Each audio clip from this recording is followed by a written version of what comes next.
Hey everyone, Mobius One here doing, just, a short little video about a topic that a couple people here and there might have recommended me doing, called something called a medic guide. Um, yeah, actually this one was probably my top requested video, because people see me in the med center buffing all the time, so most of the people that interact with me are medics in training asking me the fastest way to grind medic.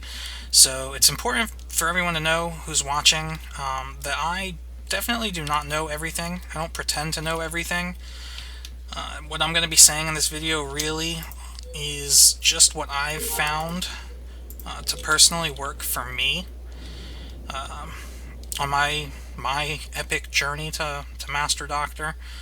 May not be the best strategy that exists, so I am going to put the link to a medic guide that I found online that was posted back in 2003 when Galaxies was actually still live. So if anyone wants to read what I'm going to talk about in more detail, you're more than welcome to check that out. Or you could take my word for it as a master doctor. So might as well start at the very beginning as far as character creation goes. If you haven't created your medic character yet, really any race can be a medic. Doesn't matter what race you are. That being said, your mind attribute is definitely your most important attribute as a medic, and because of that, since Mon Calamaris and Zabrak get bonuses to their mind pools, they are probably the most preferred species to choose if you know you're going to be making a medic character. Of course, through stat migrations, you could give more mind points to any species, so ultimately it doesn't matter.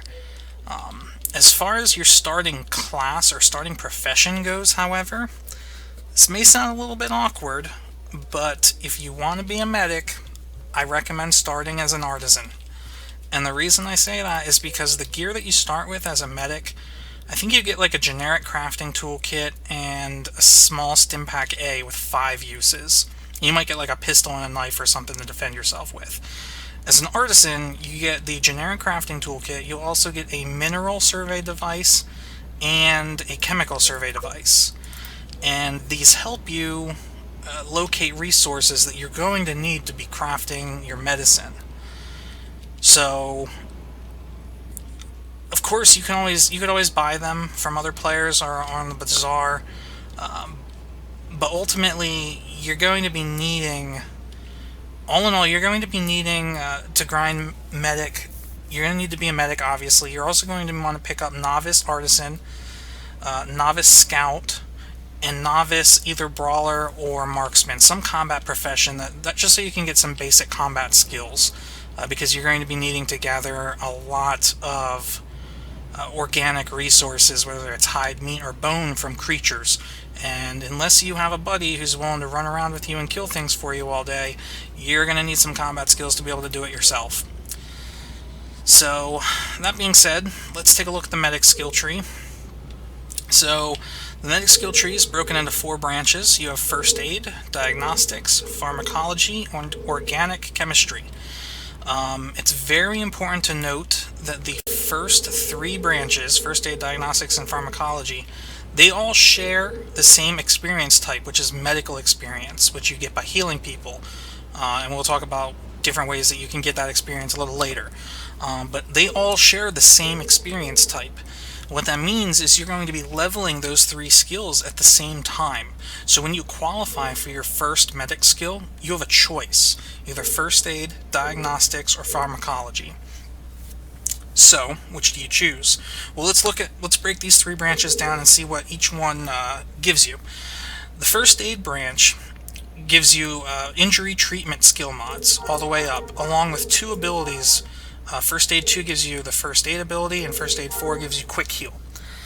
The mods that you get on your way up, Injury Treatment, that simply increases the amount of damage that you heal for, which is really important because the amount of experience you gain as a medic is actually determined by how much damage you heal. It's not like every time you heal you get 50 experience. The amount of experience you gain is directly related to the amount of damage you heal. And because of that, I think first aid should be the first skill tree that you go up.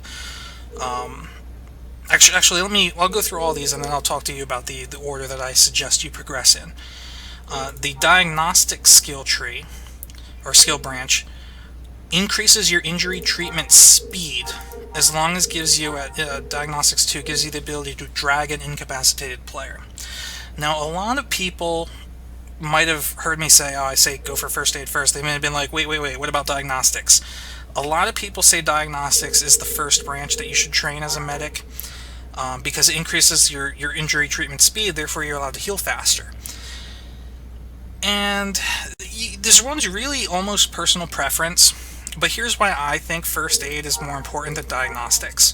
Since you gain experience based on how much damage you heal, since first aid directly increases the amount of damage you heal, you're going to be getting more experience per heal, even though you're not quite as able to heal as fast as you would be with the diagnostics tree.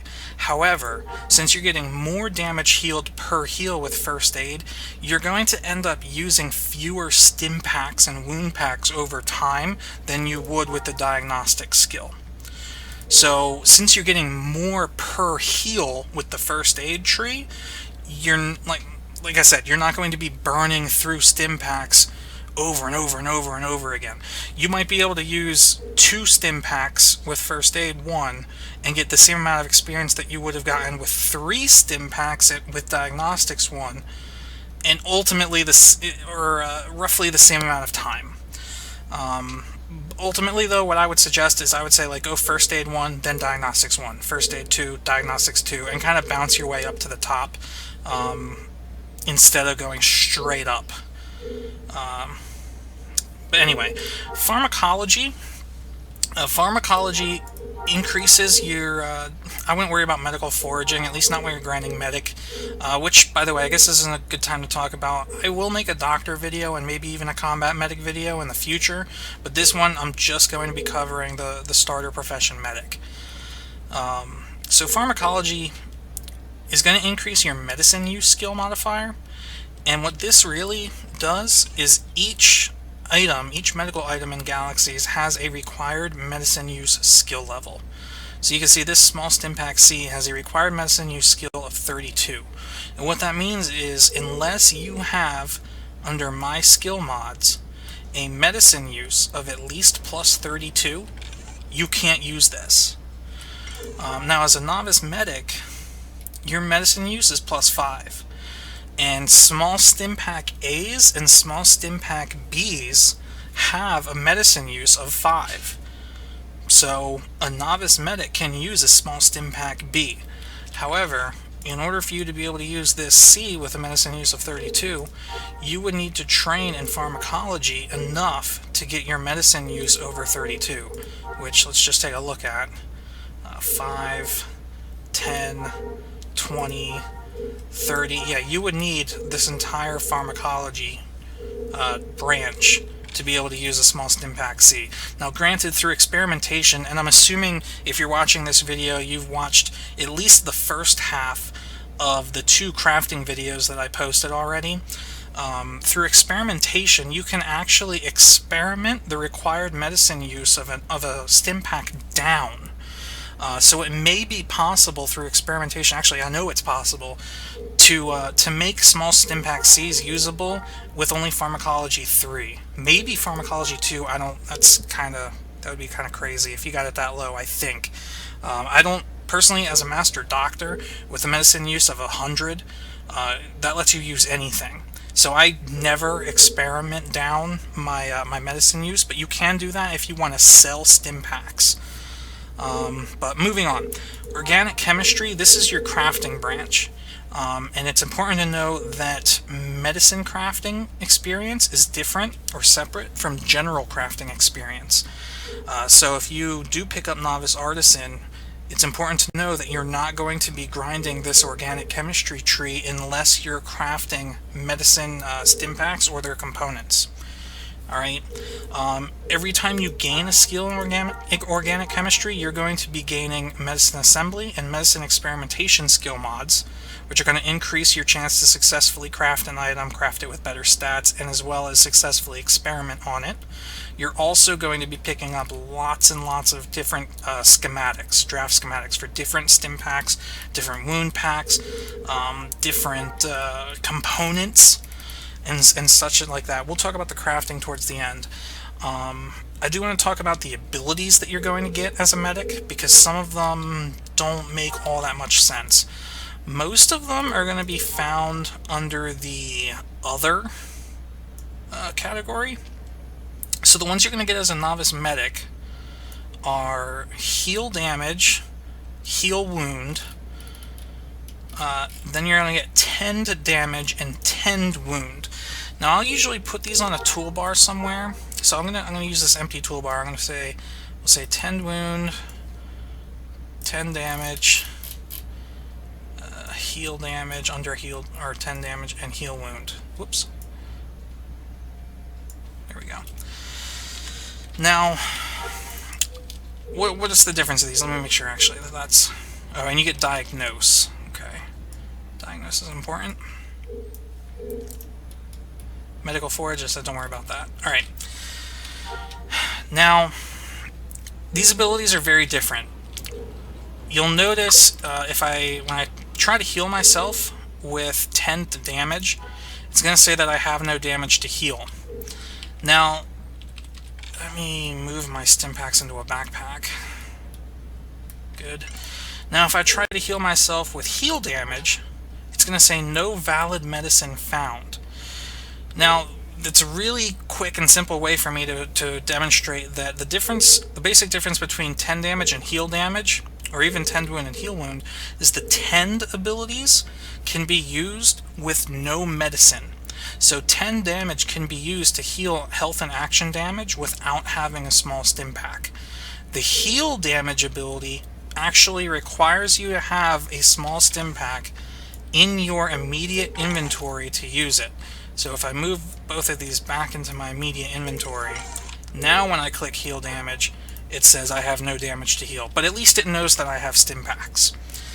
Same goes for the wounds. So tend wound, you can actually heal your own wounds without having any wound packs, whereas if you have wound packs, you can use the heal wound ability.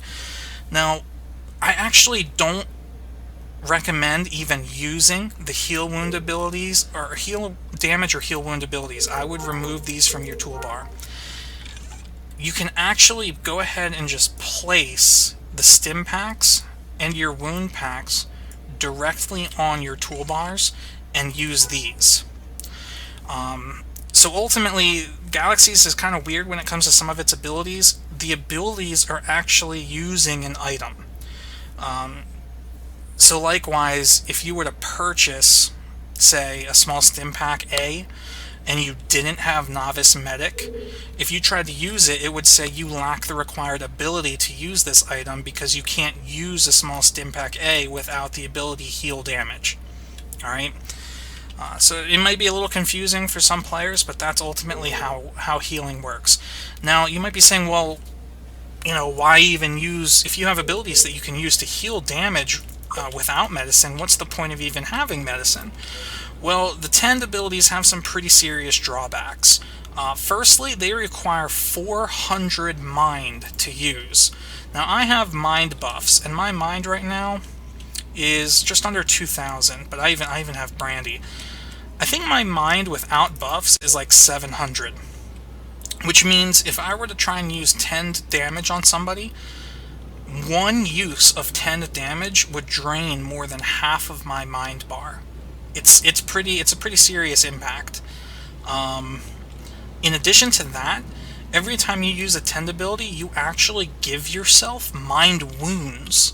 So unless you're in a cantina watching an entertainer while you're tending damage or tending wounds, you're going to be seriously hurting your focus and willpower each time you use it.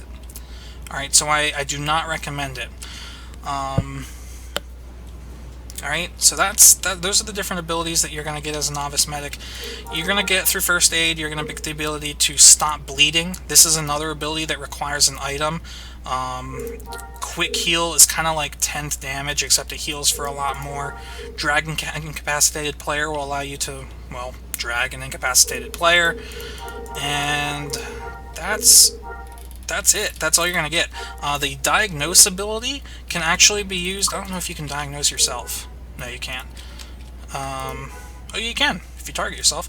This is what happens when you use diagnose on somebody. It actually gives you a breakdown of all of their wounds. So you can see right now I have no wounds. But if somebody comes into the med center and you want to know if they have any wounds, obviously you could tell by looking at their bars if they were black. But as far as like their secondaries go, this is a way that you can tell what their wounds are. So that's a pretty nifty ability to have if you're going to be healing people. Alright, so moving on from there, we need to talk about crafting tools. So like I said, if you start as a novice artisan, you're going to get a generic crafting tool. What you're going to need as a medic are these food and chemical crafting tools. Alright, I actually suggest having anywhere from 4 to 6 of these puppies. And the reason is once you get into the higher levels of your medicine crafting, some of the items can actually take over 30 seconds, some close to a minute, to finish crafting. So having multiple tools will actually allow you to craft multiple items or components at the same time. So you definitely want to have like 4 to 6 of these guys. What else? Grinding. Resources. Okay, so as a scout and an artisan, you're going to be able to collect all the resources that you'll need to craft. The scout will allow you to, like I said earlier in the video, harvest hide, meat, and bone from creatures, which counts as organic resources. So you can see here I carry lots of hide, lots of meat, and even some bone. I have thing of chemicals, different chemicals that you can collect as an artisan, which in my crafting video I go over how to sample and use resource harvesters, and minerals, different irons and steels and such. Now, the reason you need all those is because once you use this crafting tool, I can't be on a bike. Your list is not going to look this crazy. This is a Master Doctor list, and I'm not even near a crafting station, so there's actually more to this list than you can see now. And please, if you haven't watched my crafting videos, stop this video and go watch those now and come back to this one, because I'm skipping a lot of important stuff on crafting. But yeah, a lot of your basic stuff, like the small stim pack A, when you go to craft them, all you're going to need is 8 units of organic and 8 units of inorganic. That's really easy. I mean, you use meat and use chemicals, and you're done. Create, yes, done. And that's going to come out in 24 seconds. So see, while that's grinding, I can go ahead and use my next one. Now if I go to the B, Small Stim Pack B is a little bit more complicated. Not only does it use 12 units of organic and 12 units of inorganic, it also requires 3 subcomponents. This one is a liquid suspension, this one is a chemical release duration mechanism, and this one is a biological effect controller, and it says that here also. Those are actually listed at the top of your crafting list. So here we have liquid suspension, chemical release duration mechanism, and biological effect controller. Man, try saying those 5 times fast. So you're actually going to need to craft each of these in order to be able to craft this. Alright? It's just something that most people might not pick up on right away. They might be like, where do I get those? Well, you make them. The good thing about that, though, is you're actually going to get crafting experience for making each of the components and the final product. So it's actually a good idea to be crafting while you're grinding out your actual healing. We'll talk about the different ways that you can gain medical healing experience, but I wanted to talk about this first because a lot of people wonder, where do you get your stim packs? I've seen people say, I can't afford stim packs, they're too expensive on the bazaar. Well, if you're grinding medic, you should not be purchasing stim packs. because the medicine crafting grind is a bitch. You should just be making your own. Go out, get some resources. That's why you get Scout and Artisan, so you can find your own resources. Because honestly, for grinding, even the stats on the resources don't matter. You don't have to have 100%, powerful stim packs. You're grinding. Even if you, most people will actually fill out these 3 trees, or 3 branches, I'm sorry, before you finish your crafting grind. I know when I was grinding Medic, I had First Aid 4, Diagnostics 4, Pharmacology 4, and I think I had Organic Chemistry 2 and was only about halfway to Organic Chemistry 3. That leaves you with a huge crafting grind to finish just to get Master Medic. It's really annoying. So take every opportunity you have to craft stim packs, and even don't forget about practice mode. Like when let me go through my small stim pack A again. You put the resources in, and I will talk about a crafting macro in another video. Practice mode, this little checkbox here, check that checkbox. Practice, yes. What that does, again, you don't get the item. See, I have that small stim pack from the first one, but I'm not going to get this stim pack. It's just not going to appear. However, you get bonus experience for doing practice mode. So that's going to make your medicine crafting grind go a lot quicker if you don't actually need any more stim packs. Alright, let's take a break, shall we?